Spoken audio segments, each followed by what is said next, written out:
Guys हम आज हमारे पास वेक्टर को रिवर्स करने का क्वेश्चन आया है जिसमें हमें वेक्टर के जो भी एलिमेंट है पूरा वेक्टर को हमने जो डिफाइन किया उसे हमें रिवर्स प्रिंट कराना। तो सबसे पहले मैंने क्या किया है कि इनपुट आउटपुट स्टैंडर्ड लाइब्रेरी के लिए मैंने आयोस्ट्रिंग को इंक्लूड किया है। फिर वेक्टर को डिक्लेयर करने के लिए मैंने वेक्टर की लाइब्रेरी को इनपुट किया है। फिर एल्गोरिदम मैंने यूज़ किया है रिवर्स जो भी हमें फंक्शन यूज़ करना है वेक्टर को जो हमें रिवर्स करना है उसके लिए हमें C++ क्या देता है प्री डिफाइंड जो भी हमें फंक्शन देता है प्रोवाइड करता है उसको हमें एक्सेस करने के लिए हमने ये एल्गोरिदम यूज़ किया। फिर मैंने इंट मेन के अंदर एक वेक्टर डिक्लेयर किया है और वेक्टर के अंदर जो भी मैं एलिमेंट स्टोर करूँगा वो इंटीजर में स्टोर करूँ, इसलिए मैंने इंट डिक्लेयर किया। फिर वेरिएबल उसका नाम डिक्लेयर किया, फिर एक वेक्टर डिक्लेयर किया।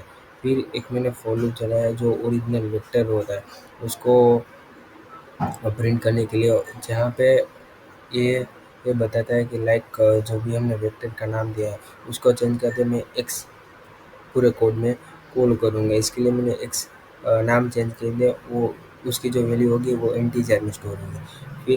फिर सी आउट करके मैंने जिस वेक्टर की जो वैल्यू थी उसको मैंने प्रिंट कर दिया।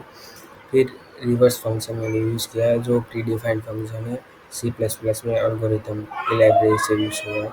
से जो ये फंक्शन काम क्या करेगा, वेक्टर में जो भी हमें एलिमेंट डिक्लेयर करेगा वो वेक्टर में स्टार्टिंग से लेके पूरे एंड तक आइटरेट करेगा, फिर रिवर्स करके पूरे एलिमेंट हो गए वेक्टर में उनको रिवर्स कर देंगे।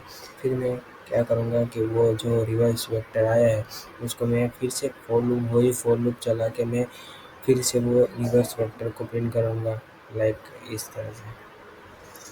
इसमें क्या हुआ कि ओरिजिनल वेक्टर मैंने डिक्लेयर किया था 10 20 30 40 50, फिर फॉर लूप चलाया और वो वेक्टर को मैंने प्रिंट कर लिया। उसके बाद रिवर्स फंक्शन का यूज़ किया है रिवर्स फंक्शन से फिर वही फॉर लूप चलाया तो वेक्टर के जो भी एलिमेंट थे वो प्रिंट हो गए और रिवर्स में ये फंक्शन काम करेगा। Thank you.